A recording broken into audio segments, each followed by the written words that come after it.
Welcome back to the Football Terrace. Hit the like button, subscribe, turn on the bell notifications. Fan channel reactions are back, and we're starting here with Rory Jennings talking about the red card, talking about Arsenal.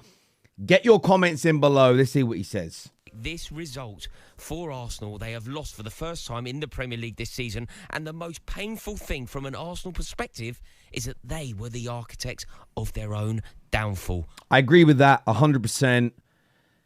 I'm not taking anything away from Bournemouth. They capitalised well. But I thought the starting lineup could have been better from Arteta. The Trossard mistake, the red card, the pass back, the Martinelli missed chance, taking off Raheem Sterling. So many costly errors from Arsenal that led to this defeat, 100%. Arsenal fans, get in touch. How furious are you?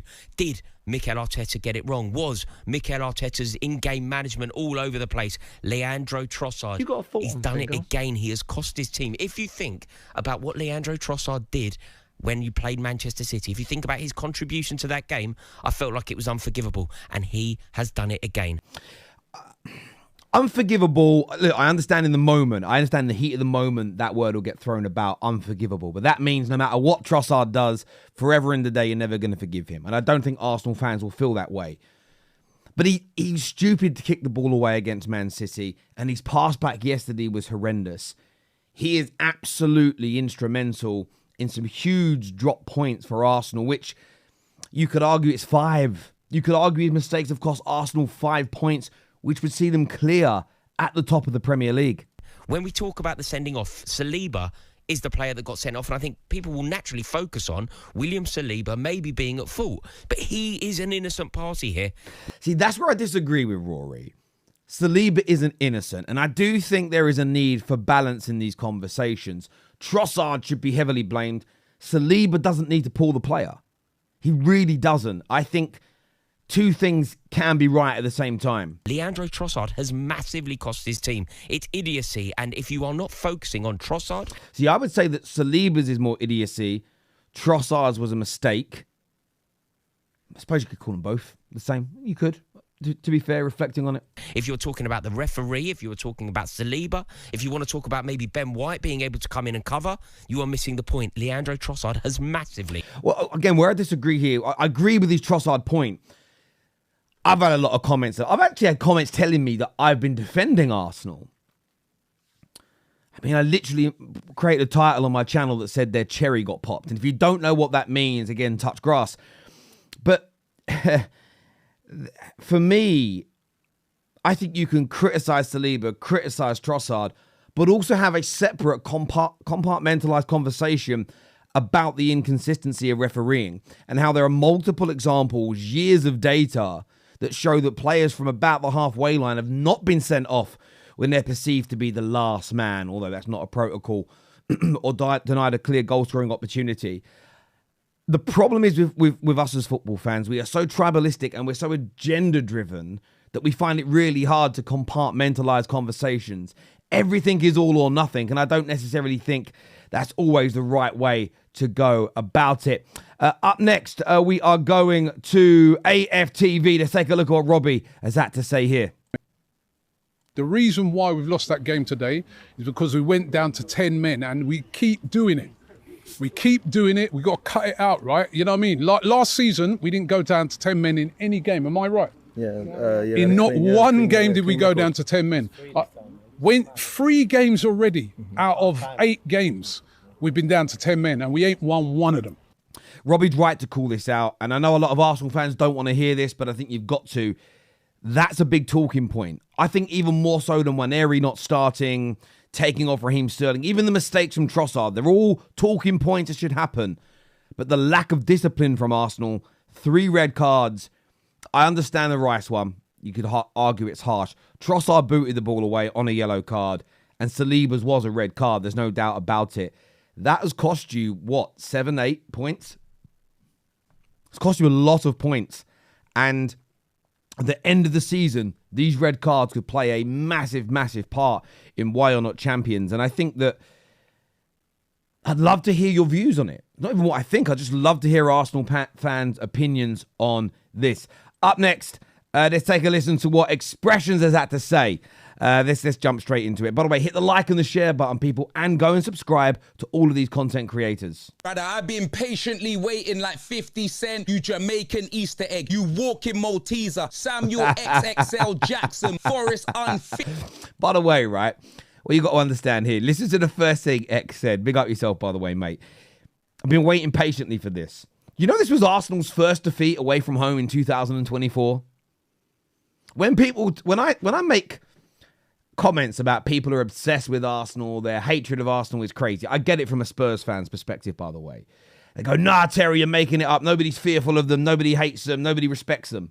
Bruv, the reaction to yesterday's game proves that you're absolutely wrong. Let's listen to the cooking note. Ithaca fam, Michael Clark, Dunkin' Donuts, Mr. Eaton College himself, Robbie Lyle, Jason I love her. Robbie. Bournemouth cooked you, man. I can't believe it. Bournemouth now got 2 beaches. Robbie was so confident before the game, he could have made an application to become a Hollister model, fam. That soulfish dumpling Shaquille O'Neal has been talking the hardest this season. He's been moving like he supports Real Madrid, fam. Way he's been on cloud 9, he probably sees cane rolls on his head and washboard abs when he looks in the mirror this season. And as for Troopz, you Jamaican hobbit, Jaden Sandwich, Dominic Nolanke, Larder I love it. I love it. I love it. I love it. This man's the best. I seen you cooking me all season, doing live streams. You want to talk about my gap when you're the same height as a Hennessy bottle? Is my mad? I brought the step ladder to your wedding when your missus wanted to wear her favorite heels on her special day. And this is the thanks I get. Don't win, blood. I want him out, blood. I don't care about being an enemy, blood. I'm telling you, fam. Man call me negative, blood. But listen, if Arteta don't win the trophy, blood, I want him out, blood. My cholesterol, blood. I'm telling you, blood. My anger, blood. The sweat, blood. Everything like it's happening, blood. I'm the orange here, blood. So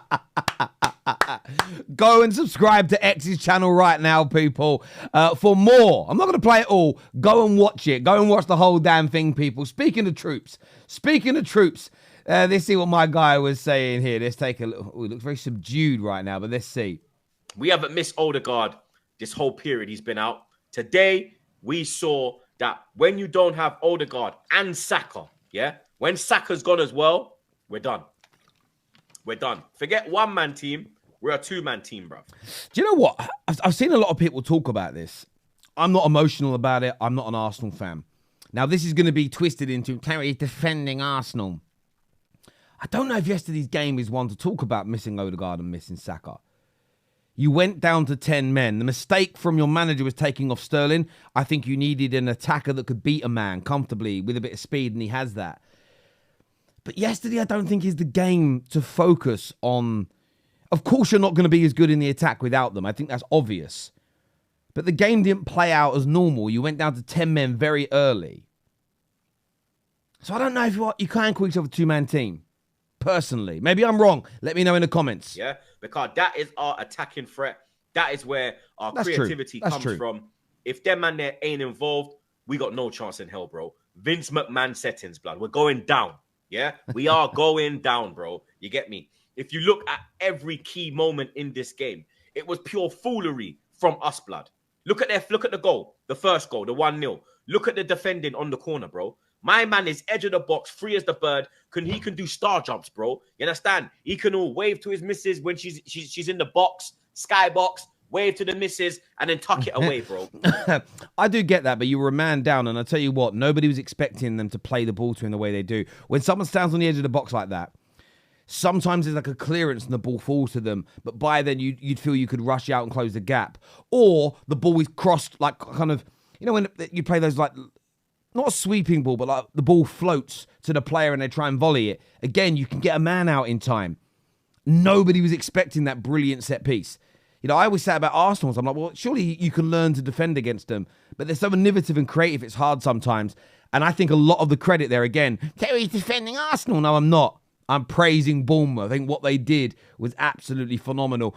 Go and check out the rest of Troopz' channel and his video on there. I think it's really, really important. Now, I want to play something for you that I think's amazing. I'm probably going to laugh at it again, but you've got to listen to this. You have to listen to this. It's amazing. Hey, full context, this is where the Ligt was made to come off the pitch before Brentford scored their corner. But it's not... I'm not even going to point it out and see if you hear it.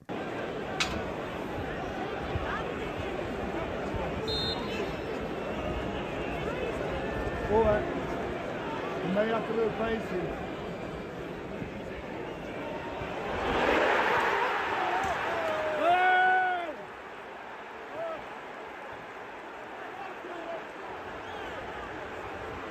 Offside! Listen again. Right, it's a corner. Okay, you got to remember, I'm not even looking. I was looking at what Ligt was doing because I heard he kicked the ball away. I wanted to watch it. Listen to what this Man United fan shouts at the referees after a goal was scored directly from a corner.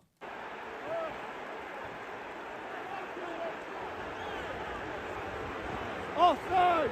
Offside!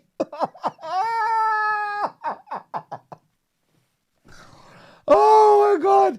Honestly, I weren't watching the video for that, and it's gold. It's gold. And if you don't see the brilliance in that, I've got to say, your sense of humour's broken.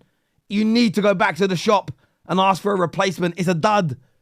It's just one of the most amazing bits of fan content that wasn't even meant to be content. That's why it is so beautiful that I say, offside!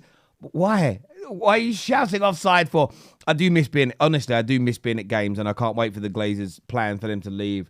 I'm going to get some season tickets again and start taking the kids, because I miss the things what fans say in the stadium in the moment is some of the most beautiful stuff in the world.